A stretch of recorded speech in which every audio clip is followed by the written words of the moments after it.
Y ahora voy a hablar del micronutriente boro, ¿ya?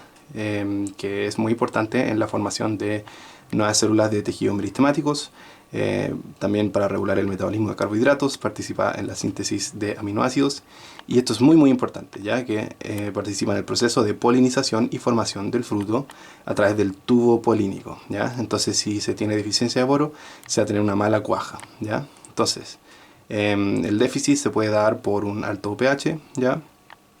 Y también puede estar retenido por arcillas, por ejemplo, las condiciones de los suelos graníticos de la costa, ¿ya?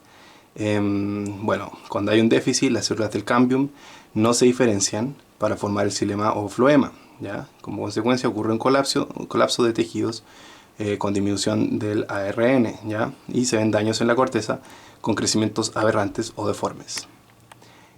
También afecta el rendimiento al afectar el proceso de polinización y de formación del fruto, ¿ya? Entonces, en las flores hay un mal desarrollo de tubo polínico, hay una caída de flores, y esto es típico en almendros y en perales, ¿ya? Hay una muerte de ápice, por lo tanto hay un nacimiento de laterales anticipados porque se pierde la dominancia apical, ¿ya? También hay un aborto floral, ¿cierto? Partícula de fruta y tejidos necróticos.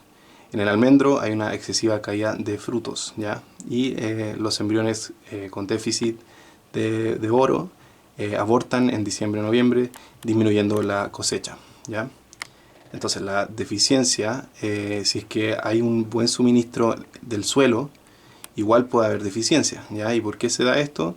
La deficiencia de boro se relaciona con su ausencia en órganos demandantes, flores, por ejemplo, en un momento que sea clave, ¿ya? Incluso si en el suelo hay, ¿ya? Incluso si otros tejidos también tienen cantidades adecuadas de boro, ¿ya?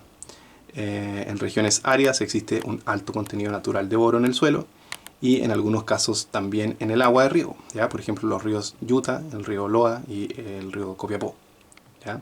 Sin embargo, puede haber una deficiencia en la planta debido a condiciones de sequía, déficit hídrico o una mala eficiencia de absorción de la planta, ya que el boro se asimila por la vía apoplástica y se transporta por la corriente cilemática, ¿ya? El flujo transpiratorio. Entonces, su movilidad depende en gran parte de los carbohidratos del floema y de la transpiración de la planta.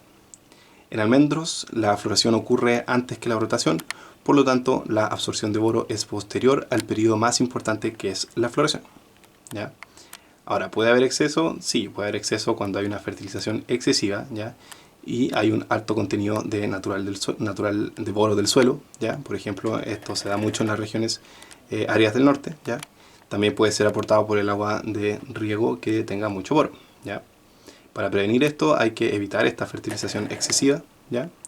En el sur puede darse una fertilización excesiva por un sobreencalado con borato de calcio, que es muy poco soluble, ¿ya? Y aporta el boro. Ya. Entonces, ¿cómo se detecta este déficit? Como dije, hay unas malformaciones, ¿ya? Y una detención del crecimiento en hojas, flores y frutos. Hay un aborto floral, hay daños en la corteza, hay un mal desarrollo del tubo polínico, hay un doblez en las hojas, ¿ya?